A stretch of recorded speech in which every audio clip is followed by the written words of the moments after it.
স্বাগত জানিয়ে এবং কৃতজ্ঞতা জানিয়ে যে আমরা কেবল গতকালই আপনাদের সাথে যোগাযোগ করেছি এবং সাদরে আপনারা আমাদের এই দাওয়াত কবুল করে আজকে এখানে এসেছেন, তো আমার তৃপ্তি মিটে নাই। আমি আসলে এই ছোট পরিসরে না, আরো ভর্তি করে আমরা বসবো আশা করি। তো আজকে যারা এসেছেন তাদেরকে অভিনন্দন জানিয়েই কেন আমি আজকে এসেছি এ ব্যাপারে দুই একটি কথা বলতে চাই। ভেরি রাইটলি এই চার্চের যিনি সেক্রেটারি তিনি বলেছেন, সম্ভবত এটি আমাদের জীবনের প্রথম ইন্টারেকশন। আপনাদের সাথে বসা, কথা বলা, আপনাদেরকে জানার চেষ্টা করা, আমাদের কি উদ্দেশ্যে আমরা কাজ করি সেগুলো একটু জানানো। তো আমরা সংক্ষেপেই সব বলবো। যে কথাটা এখানে এসেছে যে আমরা আসলে এক জায়গা থেকেই সবার জন্ম হয়েছে। আমাদের গ্র্যান্ডফাদার একজন, তিনি হচ্ছেন হজরতে আদম আলাইহিসসালাম। মাদার একজনই, তিনি হাওয়া আলাইহিসসালাম। ইসলাম আল্লাহ তাআলার প্রেরিত সমস্ত প্রফেট যারা আছেন সবাইকে রেসপেক্ট করে এবং এটা আমাদের ইমানের অংশ। তারা আল্লাহর প্রফেট, তারা আল্লাহর মেসেঞ্জার, আল্লাহর পক্ষ থেকে বাণী নিয়ে এসেছিলেন, মানুষের কল্যাণের জন্য এসেছিলেন এবং আজীবন তারা মানুষের কল্যাণে কাজ করে বিদায় নিয়েছেন। এটা আমাদের ফেইথের অংশ। আমাদের ফেইথের বাড়তি একটা অংশ আছে, এটা শুধু আপনাদের রিলিজিয়নের সাথে রিলেটেড। ডিজাইন, এলিগেন্স, বিউটি, সেরা পণ্য সবার জন্য জেভিকো। এটি হচ্ছে যে দুনিয়ার শেষ প্রান্তে গিয়ে যখন মহাবিপর্যয় মানবতার মধ্যে বিশৃঙ্খলা দেখা দেবে, তখন হজরত ঈসা আলাইহিসসালাম আবার আসবেন দুনিয়ায়। অনলি নবী যিনি দুইবার দুনিয়ায় আসবেন, আর বাকি সকলের আগমন মাত্র একবার ঘটবে। এটা আমাদের কোরআনের বাণী। সো এই দিক থেকে সকল নবীর ব্যাপারে অবশ্যই আমাদের রেসপেক্ট আছে। আমরা যে নবীর ফলোয়ার তার ব্যাপারে রেসপেক্টের আমাদের কোনো কমতি নাই, কিন্তু এখানে ডাবল জায়গা। তো আমরা সেই কমিউনিটির সাথে আজকে বসেছি। এই বসাটা দেরিতে হলেও আমাদের জন্য সৌভাগ্য। বাংলাদেশ ছোট্ট একটি দেশ, এখানে 180 মিলিয়ন বা 18 কোটি মানুষ বসবাস করে। নারীরা আছেন, পুরুষরা আছেন। আমাদের এটা একটা সাজানো ফুলের বাগান। এই বাগানে বেসিক্যালি 4টা ধর্মের মানুষ আমরা এখানে বসবাস করি। আমরা মিলেমিশে বসবাস করব, এটি আমাদের সকলের চাহিদা। কিন্তু মাঝে মধ্যে কিছু উতুম পেছা আমাদের বাগানে ঢুকে যায়, ঢুকে আমাদের ফুলকে এলোমেলো করে দিতে চায়, আমাদের সৌন্দর্য ধ্বংস করতে চায়, আমাদের মিউচুয়াল হারমোনি বা পারস্পরিক যে সংহতি আমাদের আছে এটা নষ্ট করতে চায়। আমরা এটাকে তীব্রভাবে ঘৃণা করি এবং আমরা যুগের পর যুগ একসাথে বসবাস করছি। আমাদের সহকর্মীদেরকে আপনারা চিনেন।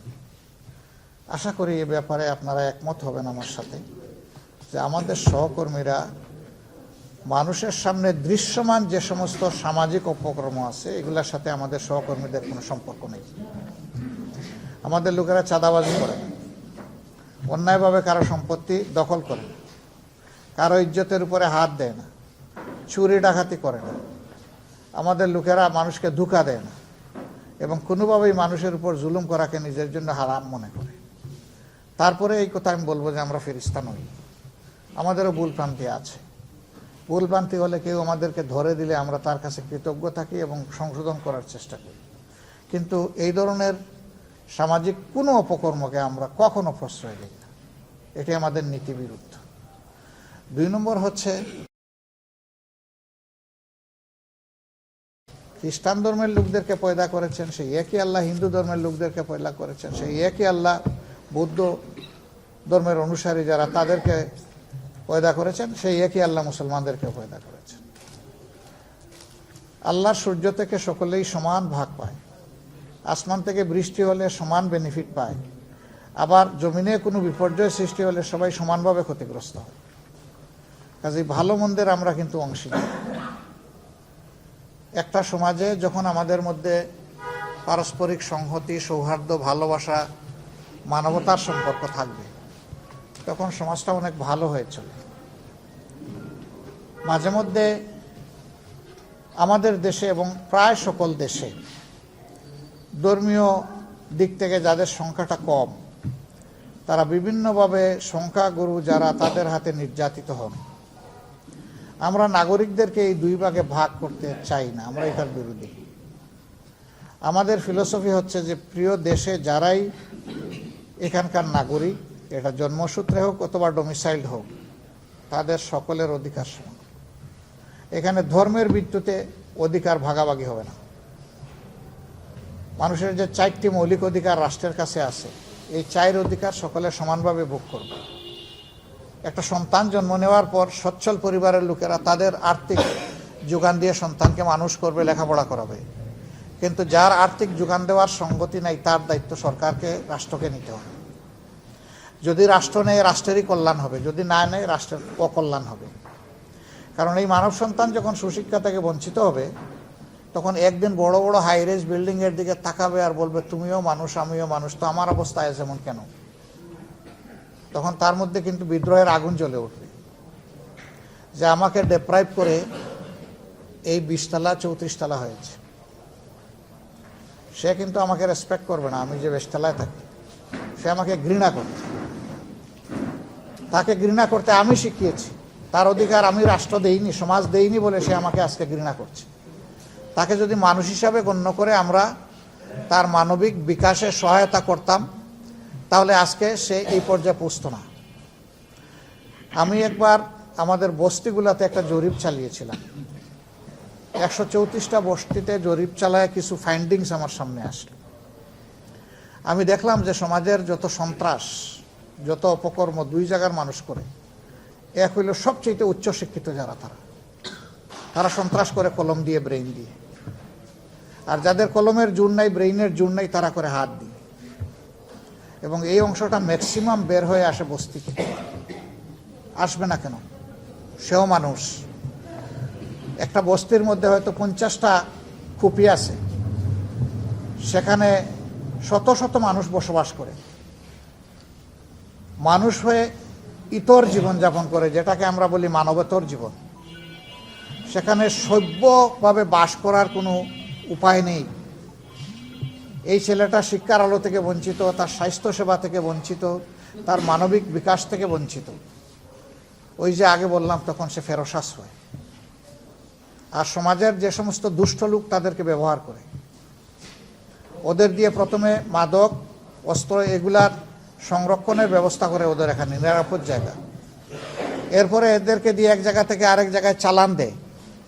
চালান দিতে দিতে খাওয়া শিখায়। এরপরে এক সময় সেই ক্ষুদ্র ব্যবসায়ী হয়ে যায় যে চালান দিত আগে। এরপরে এক সময় ওকে দিয়ে ডাকাতি করানো, ছিনতাই করানোর প্রয়োজন হয়। ওকে মাথা ভাঙ্গা মোটরসাইকেল দেয়, যেটার কোনো licence registration up to date নাই। ধরা খাইলে সেই আবার গিয়ে ওরে ছুটাই আনে। তখন আবার ওর কবজার ভিতরে থাকে, গডফাদারের কবজার ভিতরে থাকে। একটা বিশেষ সার্কেলের মতো একে ঢুকায় ফেলে, একে বের হওয়ার আর কোনো রাস্তা দেয় না। ওয়ান ওয়ে টানেল, একদিকেই দৌড়াবা, পিছনের দিকে আর ফিরে যাওয়ার কোনো রাস্তা নাই। তো দৌড়িতে দৌড়িতে সেও গিয়ে পড়ে খাদে, আর যে তার পিছনে গডফাদার ওরেও টানে খাদে। এইভাবে আমাদের সমাজ ধ্বংস হয়। আমরা এখন দেখি যে 2 শ্রেণীর মানুষ এই সমস্ত মদ মাদকতায় লিপ্ত। একদম হাইয়ার ক্লাস আর একদম নিচের জায়গা। এর জন্য আমরা সমাজ দায়ী, রাষ্ট্র দায়ী, রাজনীতিবিদরা দায়ী, আমাদের দেশের কলুষিত রাজনীতি দায়ী।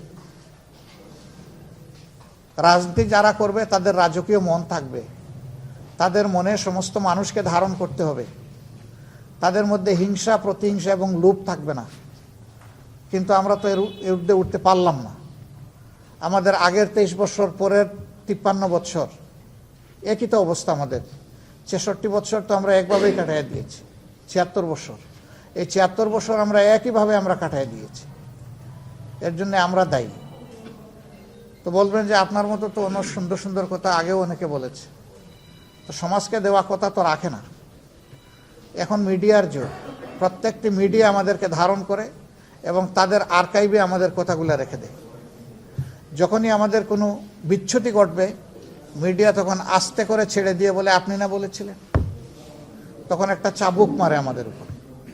যাদের লাজ লজ্জা আছে, এই চাবুক খেয়ে তারা সোজা হয়ে যায়, সংশোধন হয়। আর যাদের লজ্জা নাই, তারা আরো বেপরোয়া হয়। এখন লজ্জা যাদের আছে, তারা সংশোধন হবে, সমাজের ভালো কাজে আসবে, নিজেরও ভালো হবে, দেশেরও ভালো। কিন্তু সংশোধন যে হবে না, তার দ্বারা দেশের এবং সমাজের আরও ধ্বংস সাধন হবে। সে আরও বেপরোয়া হয়ে উঠবে, যে জেলেই যখন যেতে হবে, শাস্তি যখন পোয়াতে হবে, তাইলে একসাথে যা পারি তাই করি। এরকম বেপরোয়া ভাবই কিন্তু আমরা সমাজে দেখতে পাচ্ছি। আমি দায়িত্ব নিয়ে বলতে পারি এবং বিশ্বাস করি, রাজনীতিবিদরা ঠিক হয়ে গেলে দেশের ৯৯% মানুষ ঠিক হয়ে যাবে। কিন্তু রাষ্ট্রের শাসকরা যদি ঠিক না হয়, তাইলে কাউকেই ঠিক করা সম্ভব না। অনেকে বলেন যে এইটা করিও না, ওইটা করিও না, ওইটা করিও না। তার কর্মীরা বলে, আপনি কি করেছেন আমি জানি না। এখন যে নেতা নিজে অপরাধে লিপ্ত, সে যখন তার কর্মীকে ভালো কথা বলে, কর্মী তখন পেঁচার মতো হাসে। আপনি না বলেছিলেন, আপনি না এটা করেছিলেন, তখন তো কিছু করার থাকে না। আমি বিশ্বাস করি, যারা নির্দিষ্ট ধর্মে বিশ্বাস করে তারা কখনো বেপরোয়া হতে পারে না। তারা সবাই বিশ্বাস করে জীবন আমার শেষ নয়, আরেকটা জীবন আমার জন্য অপেক্ষমান। সেই জীবনে গিয়ে আমাকে ফাইনাল ডে অফ জাজমেন্টে আমাকে দাঁড়াতে হবে। আমার অ্যাকাউন্টেবিলিটি হিসাব ওখানে মিলিয়ে দিতে হবে। যিনি মিলিয়ে দিতে পারবেন তিনি সাকসিডেড হবেন, যিনি মিলিয়ে দিতে পারবেন না তিনি কট হয়ে যাবেন। এবং কট যিনি হবেন, সব ধর্মই বলে যে তার জায়গা কোথায় হবে, একদম ঠিকানা বলে দেয়। আপনারা যারা ধর্মকর্ম করেন, আমি বিশ্বাস করি আপনারা নিজের কল্যাণ কামনা করেন, মানব জাতির কল্যাণ কামনা করেন। যে দেশে জন্ম নিয়েছেন সেই দেশের কল্যাণ কামনা করেন। দেশ আমাদের সকলের। এই দেশের প্রতি ইঞ্চি জায়গার উপরে আমাদের সকলের হক আছে। এই জন্য ঢাকার মানুষকে পঞ্চগড়ে জমি কিনতে পারে, তার হক আছে বলেই পারে, নাইলে সে পারত না। এখন শুধু সম্পদের মালিক হওয়াই আমার দায়িত্ব নয়, বরঞ্চ এই সম্পদকে রক্ষা করা আমার দায়িত্ব। মালিকানা যার যার সামর্থ্য অনুযায়ী, কিন্তু রক্ষা করার দায়িত্ব সকলের সমান। কারণ দেশ বাঁচলে আপনি বাঁচবেন, আমিও বাঁচব। দেশ যদি কোনো হুমকির মুখে পড়ে, আপনিও পড়বেন, আমিও পড়ব। যখন কোনো সন্ত্রাসী কোনো জায়গায় হামলা চালায়, কমন কোনো মবের উপর, তখন সে দেখে না কে কোন ধর্মের, সে তখন চালায় দেয়। আল্লাহর পক্ষ থেকে মানুষের জন্য যখন শাস্তি আসে, তখন বেছে বেছে শুধু ভালো তাদেরকে আল্লাহ এসকেপ করেন না। কেন করেন না? তো ওদের সামনে অপকর্ম হয়েছে, ওরা কিন্তু প্রতিবাদ করে না। এই জন্য সকলেই শাস্তির উপযুক্ত হয়ে যায়। অন্যায়কারী এবং অন্যায়ের প্রতিবাদ নাকারী দুই যে করে না, ইকুয়াল স্ট্যাটাস, সমান, কোনো বেশ কম নাই। তো আপনাদের, আমরা তো বিশ্বাস করি যে এই দেশকে আমরা সবাই ওন করি, ভালোবাসি। আপনাদের চেয়ে আমি বেশি ভালোবাসি, এই দাবি আমি করি না কখনো। আমি মানুষের চাইতে ভালো মানুষ, এটাও আমি কখনো চিন্তা করি না। ওরা আমার পার্সোনাল বিলিফ হচ্ছে যে আমার চাইতে প্রত্যেকটা মানুষ ভালো। আমি যদি কিছু ভালো হওয়ার চেষ্টা করে থাকি, তাইলে অন্য মানুষটা আমার চেয়ে ভালো। বলবেন যে আপনি কি চোরকেও ভালো মনে করেন? চোরের একটা দোষ হচ্ছে সে চুরি করে। তার যদি আরও কোনো হিডেন গুণ থাকে যেটা আমি জানি না, ওই গুণের কারণে তো সে মানবতার জন্য কল্যাণকারী হয়ে যেতে পারে। আমি তো তার সব কিছু জানি না, তার ভিতরের খবর আমি রাখি না। ভিতরের খবর একমাত্র সত্তা, যিনি আল্লাহ, প্রভু, গড, ঈশ্বর, আমরা যাই বলি, একজনই রাখে। এর বাইরে তো কেউ রাখে না। তো আমরা এই দেশটাকে মিলেমিশে ভালোবাসতে চাই, সুন্দর করতে চাই। জামাতে ইসলামী সম্পর্কে কিছু অপপ্রচার আছে। এটা হলো যে আমাদের দ্বারা মাইনরিটি সম্প্রদায়ের মানুষেরা, সংখ্যালঘু সম্প্রদায়ের মানুষেরা, ধর্মীয় সংখ্যালঘু সম্প্রদায়ের মানুষেরা ক্ষতিগ্রস্ত হন, আক্রান্ত হন। আমার এই ক্ষুদ্র বয়সে আমি যতটুকু দেখেছি, আমি আগেই বলেছি আমরা ফিরিস্তা নই, ভুল ত্রুটি কেউ করতেই পারে, কিন্তু আমাদের সংগঠন সামগ্রিকভাবে এই অপকর্মে জড়িত নয়। বিশেষ করে আমাদের দায়িত্বশীল নেতৃবৃন্দ কেউ জড়িত নয়। অন্য জায়গায় কিন্তু নেতাদের পেটেই ঢুকে এগুলা। আমাদের এখানে আল্লাহর মেহেরবানি ব্যতিক্রম। আমরা কাউকে এলাও করি না। ওই সমস্ত বেতমিজি করে জামাতে ইসলামীতে কারো জায়গা নেই। আমরা আস্তে করে সুইপ করে দেই, এটি আপনার ঠিকানা নয়, আপনি ভিন্ন ঠিকানা খুঁজেন, অথবা আপনি সংশোধিত হয়ে এখানে আসেন। এটা আপনি করতে পারবেন না।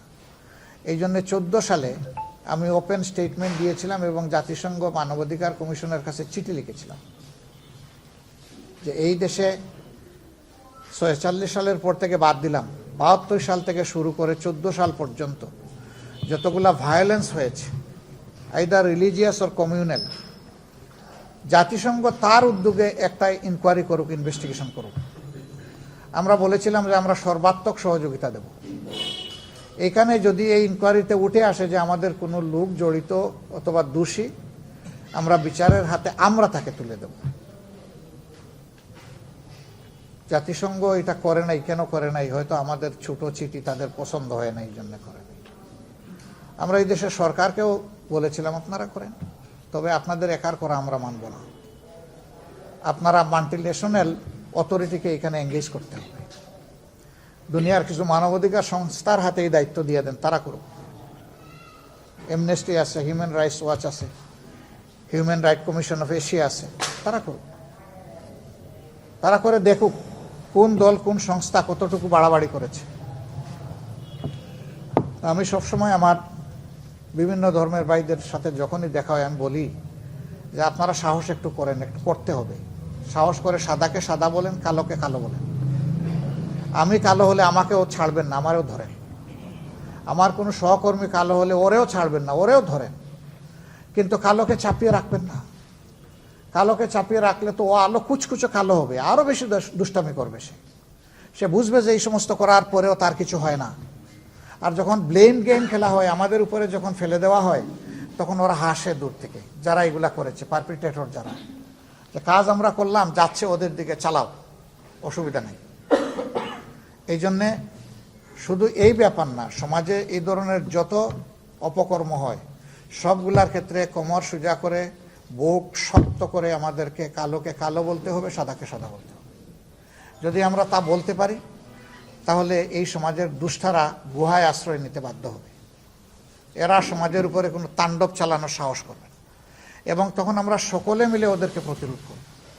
এখানে কোনো দলও দেখব না, ধর্ম দেখব না, সবাই সবার পাশে দাঁড়িয়ে যাব।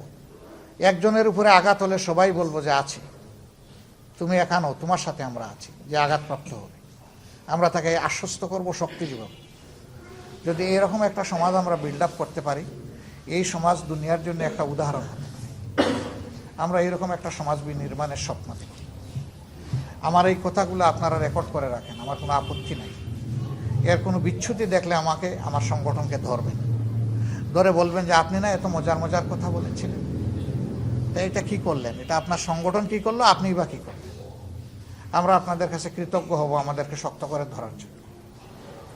আর যদি আমাদের কাজগুলো মনে হয় যে মানবতার পক্ষে, হিংসা বিদ্বেষের ঊর্ধ্বে, উদারতা এবং ভালোবাসা নিয়ে মানুষের সমন্বয় সম্মিলন গঠানোর জন্য, তাহলে অবশ্যই আমরা আপনাদের ভালোবাসা প্রত্যাশা করব, আপনাদের শুভকামনা আশা করব, আপনাদের সহযোগিতা প্রত্যাশা করব। ভালো কাজে আমরা পরস্পরের পাশে থাকবো, একসাথে চলবো ইনশাআল্লাহ। আমরা এই দাবি নিয়েই আজকে মূলত আপনাদের কাছে এসেছি।